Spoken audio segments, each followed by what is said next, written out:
On this Sunday night, nowhere that is safe as the humanitarian crisis in Gaza deepens. And no one is safe in Gaza. Palestinians are being pushed to a small, remote, so-called safe zone that has no resources.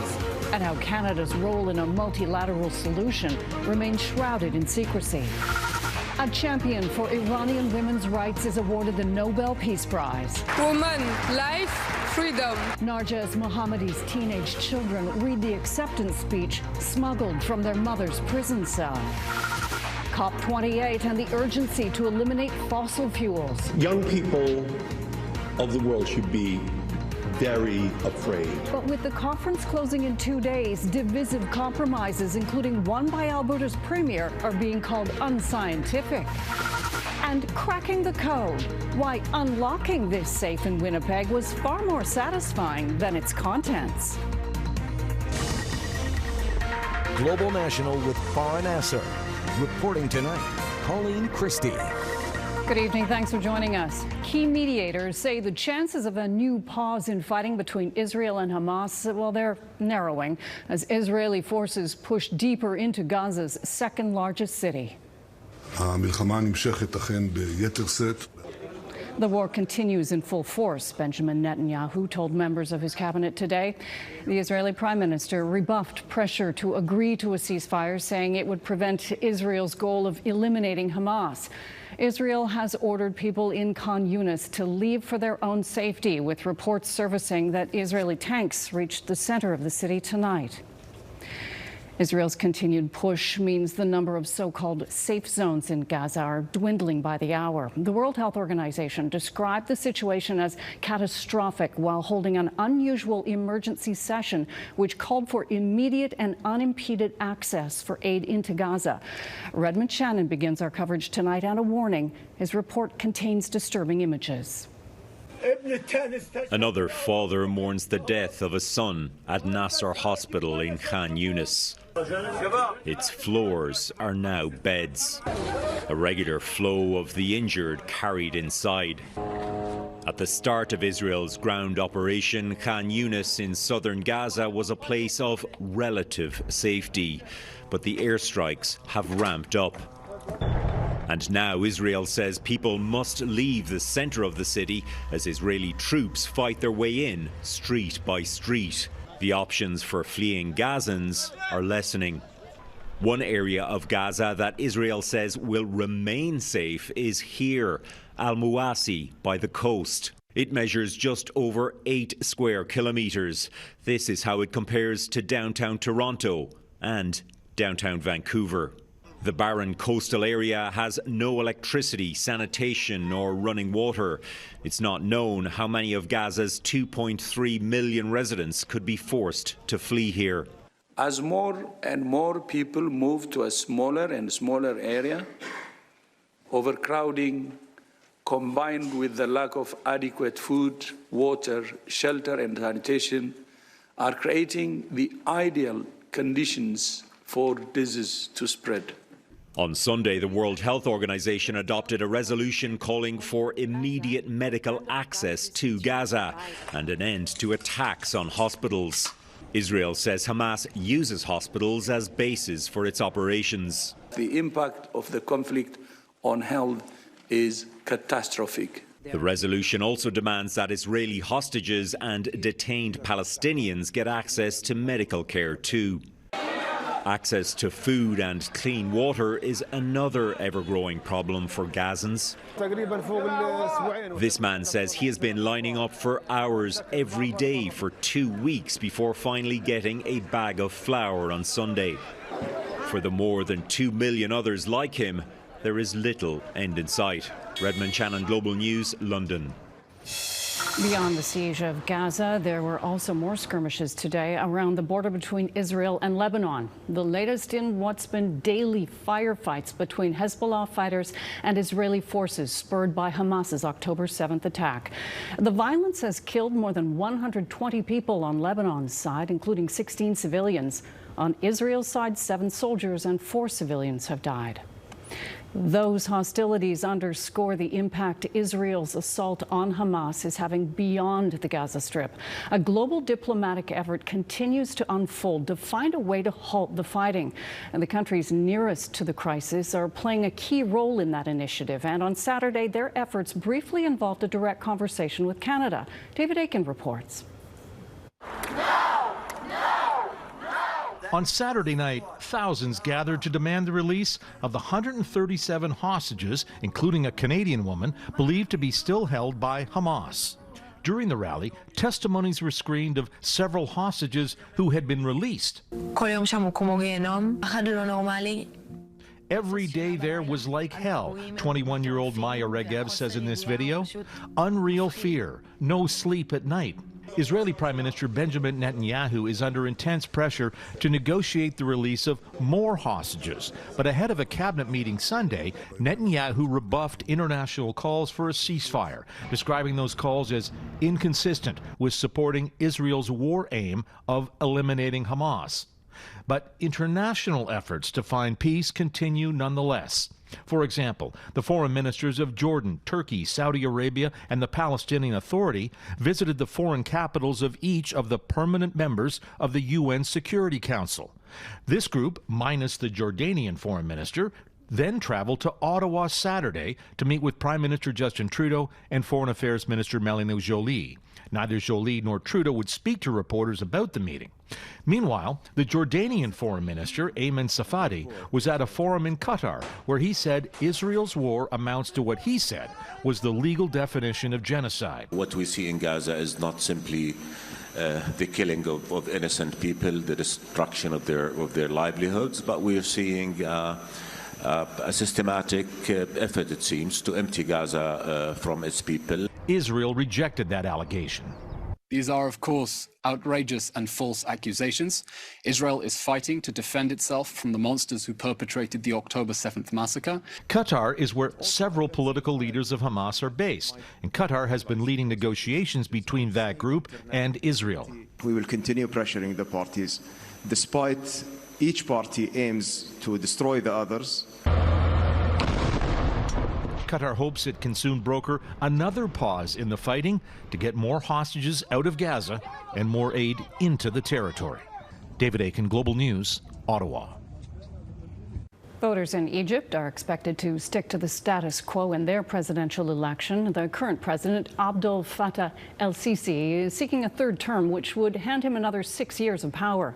Critics see the election as a sham after 9 years of crackdowns on dissidents since el-Sisi assumed office. The winner will be tasked with cooling Egypt's near-record inflation and preventing spillover from the violence between Israel and Hamas. The teenage children of imprisoned Iranian activist Narges Mohammadi have accepted the Nobel Peace Prize on her behalf. The prestigious award was presented in Oslo today. The 51-year-old is being recognized for her work fighting against the oppression of women in her country. In her speech, smuggled from prison, she denounced Iran's tyrannical government. La réalité est que le régime de la République islamique est à son plus bas niveau de légitimité et de soutien populaire et se trouve dans une position de déséquilibre. Mohammadi is currently serving a 10-year prison sentence for spreading so-called anti-state propaganda. Her children have not seen her since 2015 when they fled Iran for France. Iran has banned Mahsa Amini's family from traveling to France to receive the European Union's top humanitarian rights prize on her behalf. Amini's death in police custody in 2022 sparked mass protests in Iran and a global movement that rocked the Islamic Republic. She was awarded the Sakharov Prize posthumously in October. The prize will be presented on Tuesday. Her parents and brother were stopped yesterday as they attempted to board a flight to France. Controversial libertarian Javier Milei has officially been sworn in as Argentina's president. Thousands attended the far-right leader's inauguration after he led a polarizing campaign propelled by the country's worst economic crisis in decades. He even met Ukrainian President Volodymyr Zelensky, who's touring Latin America to garner support against Russia's invasion. Milei has drawn many comparisons to Donald Trump for his politics and crass behavior. He's vowed to eliminate Argentina's central bank due to inflation and repeal abortion access laws. At one point, he proposed allowing people to sell their own organs. At least 6 people have been killed in Tennessee after strong storms and tornadoes tore through the state on Saturday.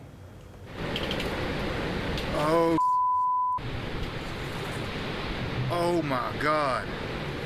More than 50 people were injured, with rescue crews searching for other survivors. Most of the damage from the severe weather was done just north of Nashville. Tens of thousands of people are still without power. With just 2 days remaining at the United Nations COP28 climate summit, there's still no consensus on the future of fossil fuels. At least 80 countries are in favor of a first-of-its-kind international commitment to end the use of oil and gas. But major energy producers, including OPEC, are pushing back. Heather Yurex-West has more on the impasse.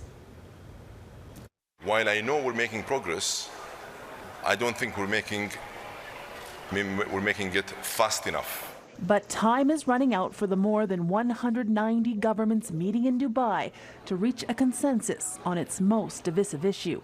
We need realistic approaches to tackle emission, one that enable economic growth. OPEC nations are among those pushing hardest against a global agreement to end the use of fossil fuels.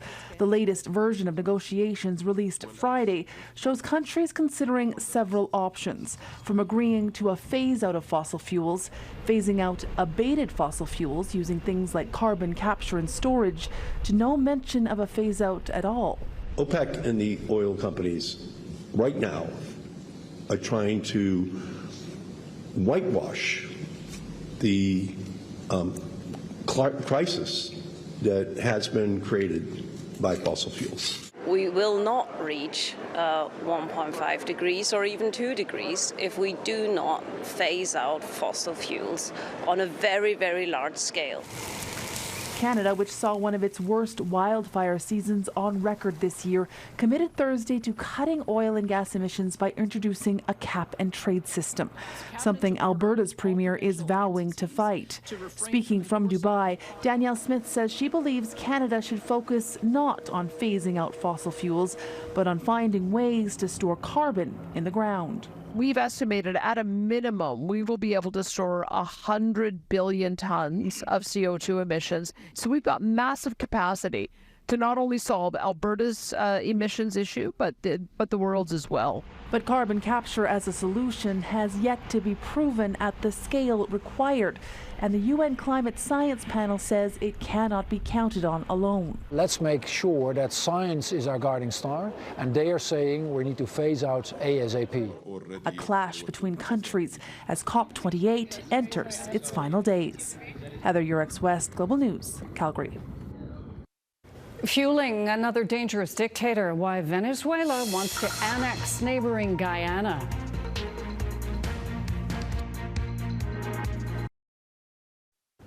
Venezuela and Guyana have agreed to a high-level meeting next week over the status of a disputed region between the two South American nations.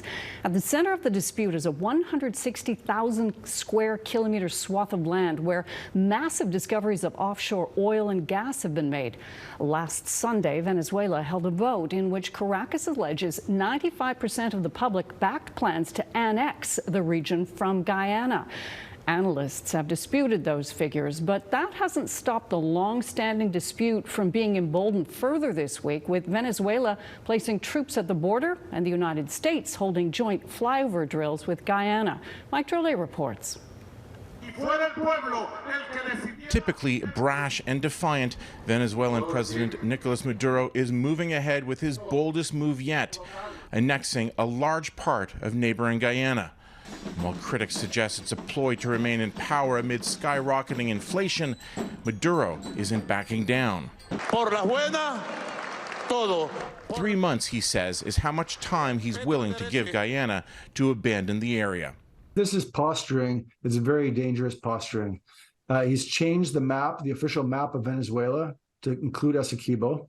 Essequibo comprises 2/3 of Guyana's territory, but it's this massive oil deposit offshore that both countries aspire to control. If Venezuela is able to annex Essequibo, it can then extend its territorial waters to include, that's right, the oil deposits. El poder lo tiene. As Maduro himself recently said, whomever has money has the power. And there's lots of oil money to be made, approximately 11 billion barrels, enough to make Guyana a top 20 country for oil production. Meanwhile, Venezuela, even without this new deposit, still has the largest oil reserves in the world. Maduro is not only a bully, he's a dictator. He's a dictator to his own people and to the nations around him. The dispute over Essequibo dates back to 1899, when an international tribunal awarded the territory to Britain, which then controlled Guyana. It flared up in 2015 after the oil deposit was found. Guyana sought help from the United Nations through the International Court of Justice, which told Maduro to stand down while it considers the merits of the case. Maduro chose instead to hold a referendum, which he won handily, and is now going ahead with his plans, much to the dismay of Guyana. We will not allow our territory to be violated. If the situation escalates, Guyana could be in trouble. Venezuela is a South American power with over 125,000 troops. Guyana, by comparison, has a tiny defense force with only 3,400 active soldiers.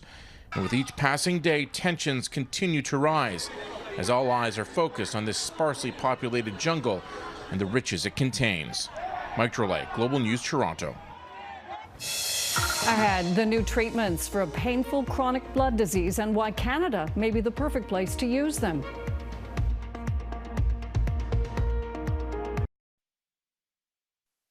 The U.S. Food and Drug Administration has approved 2 new sickle cell disease treatments. Hundreds of thousands of people around the world, mostly people of color, live with this painful, life-shortening disease. Farah Nasser explains how the new therapies work and what else they could be used for. Ashley Morrow walks in the halls of Howard University Hospital in Washington, D.C., where sickle cell research started in America in the 40s. Ashley's had the disease since birth. When I was younger, excruciating like pain, like wake you up out of your sleep, something that you really can't, stop or, Yeah, and it's tough. Very. Every month, Ashley gets 70% of her blood replaced because her red blood cells, in most people donut-shaped, bend into inflexible sickle shapes, causing them to pile up inside blood vessels and prevent the normal delivery of oxygen through the body. But now, a cutting-edge gene editing technology could change everything. The United States has followed the United Kingdom in approving a pair of new therapies that work by genetically modifying a patient's stem cells. Dr. James Taylor is Ashley's doctor. So what this is using a technology called CRISPR-Cas9. Basically, it's a pair of molecular scissors that comes in and knocks out a gene. Dr. Monica Bhatia was an investigator in the CRISPR trials of 30 people, one of them mother of 4, Victoria Gray. My life has really been transformed. I haven't had any emergency room visits, any blood transfusions. I now work a full-time job. But it's far from universally accessible. The treatment costs $2.2 million per patient. We will not be doing it here in the foreseeable future. Researchers say expanding the therapy to larger groups is better suited in places with universal health care, like Canada. What I'm very hopeful for is our neighbors just to the north will take all the learnings that we've gotten from this CRISPR approval and, frankly, will run with it. For now, the treatment isn't approved in Canada, and experts still don't know about the potential long-term effects, leaving some like Ashley skeptical. I wouldn't just jump on it. A cutting-edge treatment at a high cost, but giving hope to some in search of a cure. Farah Nasser, Global News, Washington. Next, cracking a mystery when the journey is more exciting than the destination.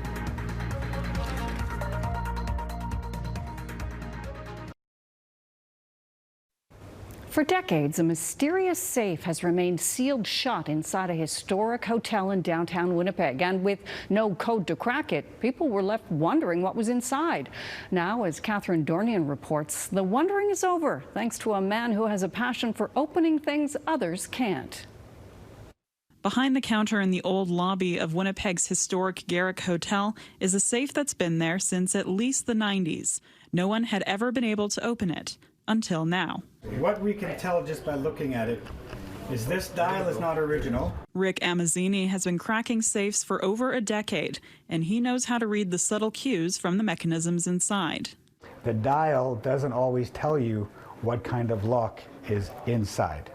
So that's where experience comes in, because depending on the kind of lock, it changes your dialing sequence. Do you start to the right? Do you start to the left? Is there 3 wheels? Is there 4 wheels? Sometimes there's only 2 wheels. Rick makes a living as a Winnipeg Transit bus driver, but in his spare time, he travels all around the province to open safes, even going as far as Baltimore and Las Vegas. It's a lot of patience, getting the data, knowing what to do with that data that you're getting from reading the lock dial. 2 other locksmiths have drilled into this safe to try and open it, but were unsuccessful. For Rick, it's a fairly simple lock. And he takes just over 30 minutes to crack it. Whoa, there she goes. She's open. And the moment of truth. What's inside? That's what we've been waiting for. Anything? Nope, nothing but a lot of dust. It's empty. Rick says they usually are. It's the puzzle of actually doing it that he cares about. We're not looking for what's in the safe. We're trying to see, can we get this open without damaging it? This is the 53rd safe he's opened this year. And even when there's no riches inside, the satisfaction of doing what no one else has been able to do is his reward. You went there, you decided you're going to try this thing, and then you did it. So it's the feeling of completion that you set out to do what you wanted to do. Catherine Dornian, Global News. I was still hoping for some treasure. That is Global National for this Sunday night. Tonight's Your Canada is the 2nd annual Steveston Holiday Dog Parade in Richmond, British Columbia. The rain didn't stop dog owners from dressing up their furry friends in festive costumes. Some of them even got to take photos with Santa. I'm Colleen Christie. Thanks for watching. Donna will be back with you tomorrow. Have a good night.